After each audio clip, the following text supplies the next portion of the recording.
Bismillahirrahmanirrahim. Alhamdulillahi rabbil alamin. Wassalatu wassalamu ala rasulihil amin. Nabiyyina Muhammadin wa ala alihi wa sahbihi wa man tabi'ahum bi ihsanin ila yaumiddin. Amma ba'du. Ikhwatal iman rahimani wa rahimakumullah. Di antara hak yang wajib untuk ditunaikan oleh setiap muslim maupun muslimah, bahkan hak ini merupakan hak terbesar setelah hak Allah Subhanahu wa taala dan hak Rasulnya Muhammad sallallahu alaihi wasallam, yaitu hak kepada kedua orang tua. Bahkan sering sekali Allah Subhanahu wa taala di dalam Al-Qur'an menggandengkan antara haknya dengan hak kedua orang tua. Di antaranya sebagaimana yang tertera di dalam surat Al-Isra ayat yang ke-23, Allah Subhanahu wa taala berfirman, "Wa qada rabbuka alla ta'budu illa iyyahu wa bil walidaini ihsana." Dan Tuhanmu telah mewajibkan agar kamu tidak beribadah hanya kepadanya dan agar kamu berbakti kepada kedua orang tua. Dan juga di dalam surah An-Nisa ayat yang ke-36, Allah Subhanahu wa taala juga menegaskan, wa'budullaha wa la tusyriku bihi syai'a wa bil walidaini ihsana. Dan beribadahlah kamu hanya kepada Allah Subhanahu wa taala dan jangan kamu menyekutukannya dengan apapun, serta berbaktilah kepada kedua orang tua. Dan masih banyak ayat-ayat lain yang menunjukkan bahwasanya hak kedua orang tua berada di urutan ketiga setelah hak Allah, hak Rasulnya Muhammad sallallahu alaihi wasallam, kemudian hak kedua orang tua. Ikhwatal iman, a'azzani Allah wa iyyakum. Kedua orang tua memiliki hak besar karena mereka adalah sebab utama keberadaan kita di dunia ini. Oleh karena itu Allah Subhanahu wa taala ketika memerintahkan kita bersyukur, Allah perintahkan kita bersyukur kepadanya, lalu Allah ikuti perintah tersebut agar kita bersyukur kepada kedua orang tua. Allah Subhanahu wa taala berfirman di ayat yang ke-15 dalam surat Luqman, "Wa anishkurli wa liwalidayka ilayyal masir." Hendaklah kamu bersyukur kepadaku dan kepada kedua orang tuamu, dan hanya kepadakulah kalian akan dikembalikan. Ikhwatal iman, a'azzani Allah wa iyyakum.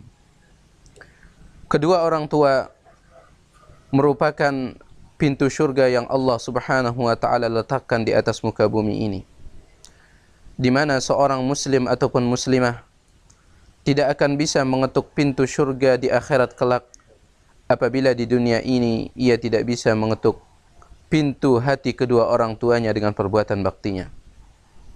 Di dalam hadis sahih yang dikeluarkan oleh Imam Tirmidzi, Rasulullah sallallahu alaihi wasallam bersabda, "Ragima anfu rajulin." Celakalah seseorang. Ragima anfu rajulin. Celakalah seseorang. Ragima anfu rajulin. Celakalah seseorang. Mendengar Rasulullah sallallahu alaihi wasallam mengulangi perkataannya 3 kali, maka para sahabat ridwanullahi ta'ala alaihim ajma'in bertanya kepada beliau, siapa itu wahai Rasulullah? Sungguh merugi dan celaka dia. Maka Rasulullah sallallahu alaihi wasallam mengatakan, man adraka walidayhi aw ahadahuma fil kibari walam yudkhilahul jannah, yaitu orang yang masih berkesempatan hidup bersama kedua orang tuanya atau salah satunya dalam keadaan mereka sudah tua renta, lantas kedua orang tuanya atau salah satunya itu tidak bisa memasukkannya ke dalam surga. Kata para ulama, yaitu tidak bisa memasukkannya disebabkan ia tidak berbakti kepada kedua orang tuanya. Ikhwatal iman, a'azzani Allah wa iyyakum. Terutama ibumu. Ibumu memiliki hak 3 kali lipat di atas hak ayahmu. Sebagaimana disebutkan di dalam hadis yang masyhur, hadis yang berasal dari Abu Hurairah radhiyallahu taala anhu. Abu Hurairah mengatakan bahwasanya ada seorang laki-laki yang datang kepada Rasulullah sallallahu alaihi wasallam dan bertanya kepada beliau. Laki-laki tersebut mengatakan, "Ya Rasulullah, man ahaqqun nasi bihusni sahabati?" Wahai Rasulullah, siapa manusia yang paling berhak untuk mendapatkan perlakuan baikku? Maka Rasulullah SAW mengatakan, ummuka, ibumu. Kemudian orang tersebut bertanya, thumma man, kemudian siapa ya Rasulullah? Kemudian Rasulullah mengatakan, ibumu. Kemudian orang itu kembali bertanya, kemudian siapa ya Rasulullah? Rasulullah lagi-lagi menjawab, ibumu. Kemudian pada kali yang keempat, baru Rasulullah SAW mengatakan, ayahmu. Memang seorang ibu, pengabdiannya kepada anaknya jauh lebih besar dari pengabdian seorang ayah kepada putranya atau putrinya. Semenjak ibu tersebut melahirkan, dan melahirkan adalah sesuatu hal yang sangat luar biasa yang dihadapi oleh seorang wanita. Bahkan di dalam sebuah riwayat yang dibawakan oleh Al-Imam Abdullah bin Al-Mubarak dalam kitabnya, di dalam kitabnya Az-Zuhud, bahwasanya suatu ketika Abdullah bin Umar berdiri di samping Ka'bah. Kemudian ada seorang laki-laki yang tawaf sambil menggendong ibunya. Dia tawaf mengelilingi Ka'bah sambil menggendong ibunya. Maka sahabat-sahabat Abdullah bin Umar yang juga berdiri di samping Ka'bah saat itu, mereka merasa takjub. Mereka merasa kagum dengan alangkah baktinya pemuda tersebut. Maka melihat sahabat-sahabat beliau yang takjub, sahabat-sahabat beliau yang kagum, maka Abdullah bin Umar mengatakan bahwasanya orang tersebut meskipun ia menggendong ibunya dalam keadaan tawaf, ia belum mampu membayar talqatan, yaitu satu rasa sakit yang diderita oleh ibunya ketika melahirkannya. Subhanallah, alangkah berbaktinya padahal orang tersebut. Di tengah keramaian ia melakukan tawaf sambil menggendong ibunya. Akan tetapi menurut Abdullah bin Umar, orang tersebut masih belum membayar satu rasa sakit yang diderita oleh ibunya ketika melahirkannya. Belum lagi apabila kita berbicara tentang 2 tahun lamanya minimal di mana seorang ibu menyusui anaknya, menyusui putra dan putrinya. Bukan hanya menyusuinya, mengganti popoknya, memandikannya, membuat tangannya bercampur dengan kotoran putra dan putrinya. Semuanya itu dilakukan demi mengabdi kepada putra dan putrinya, demi kasih sayangnya terhadap putra dan putrinya. Juga disebutkan di dalam sebuah hadis sahih yang dikeluarkan oleh Imam Bukhari dan Muslim dari sahabat yang mulia Umar ibn al-Khattab radhiyallahu taala anhu, bahwa di suatu peperangan ada salah seorang wanita tawanan. Dia menangis mencari putranya yang hilang, mencari bayinya yang hilang, balitanya yang hilang. Maka ketika dia menemukan balitanya tersebut, ia pun tanpa sadar langsung dia ambil putranya tersebut, balitanya tersebut, kemudian dia mengeluarkan payudaranya dan menyusuinya di hadapan para sahabat. Dia menyusuinya di hadapan para sahabat. Melihat itu Rasulullah sallallahu alaihi wasallam bertanya kepada para sahabat, "Atarawna hadhihi al-mar'ah tarihatan waladaha fin nar?" Wahai para sahabatku, apakah kalian menyangka bahwasanya wanita ini akan mau melemparkan anaknya ini ke dalam neraka? Maka para sahabat, atau ke dalam api? Maka para sahabat pun mengatakan, tentu tidak ya Rasulullah. Maka Rasulullah SAW mengatakan, "Lallahu arhamu bi'ibadihi min hadhihi biwaladiha." Sesungguhnya Allah lebih berkasih sayang kepada hamba-hambanya daripada wanita ini kepada anaknya. Yang menjadi syahid atau poin kita di dalam riwayat ini adalah bagaimana wanita tersebut atau ibu tersebut, dia hilang rasa malunya. Dia tanpa sadar mengeluarkan payudaranya yang itu adalah aurat yang sangat besar bagi seorang wanita di hadapan para sahabat, manakala ia menemukan putranya atau balitanya yang hilang. Subhanallah, ikhwatal iman, bagaimana kasih sayang seorang ibu kepada anaknya. Oleh karena itu, jagalah hak mereka. Begitu pula jagalah hak ayahmu, karena ayahmu juga memiliki hak atas dirimu. Apa yang terjadi di zaman ini berupa banyaknya kedurhakaan yang dilakukan oleh anak-anak kepada orang tua mereka.